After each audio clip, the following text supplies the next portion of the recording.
Hi, this next video is about the possibility of selling your property to a relative. You know, if you can't afford the property and you know the family decision is to keep it, sometimes a family member can step in and purchase the property. You know, this is a wonderful solution. You know, mom and dad, or maybe an uncle or aunt or somebody can step in and buy the property. Now, I would only do this if I had equity. Okay. And it's a wonderful solution. There's a couple of caveats that I would warn you about.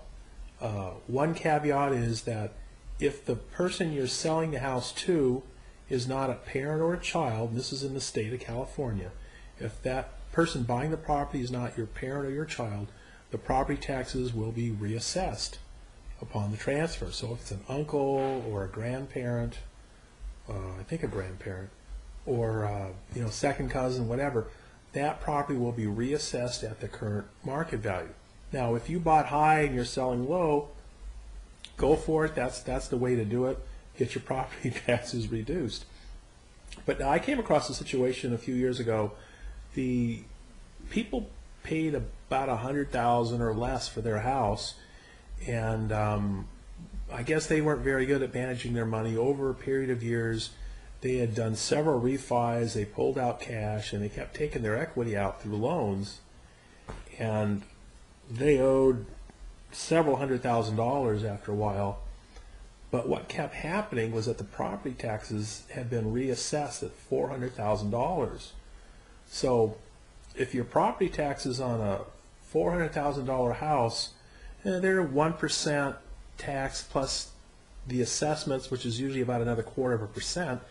So that's about $5,000 a year in property taxes that they're paying, whereas when they originally bought the house, they were only paying probably you know, $1,200, $1,300 a year in tax.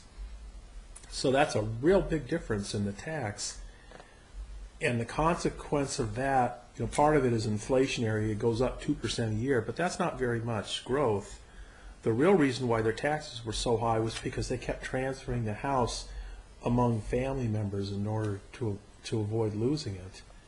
And with today's prices, of course, most houses cost a lot more than $400,000.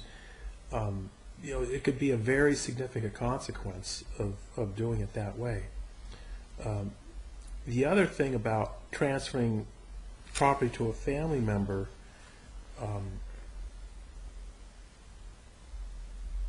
is that if you have the need for a short sale, if your property isn't worth as much, don't sell it to a family member. Then you're just going to stick them with the losses. It would be better to do a short sale and get a different house, because this family member shouldn't be, you know, put in a position of having to absorb these losses.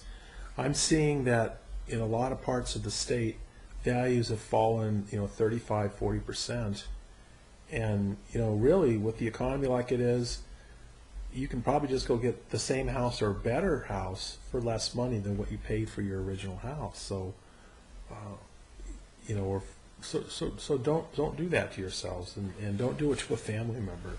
Go ahead and get the short sale, relieve yourselves of the debt, and then fix your credit. Go buy another house. You'll be better off that way. Okay.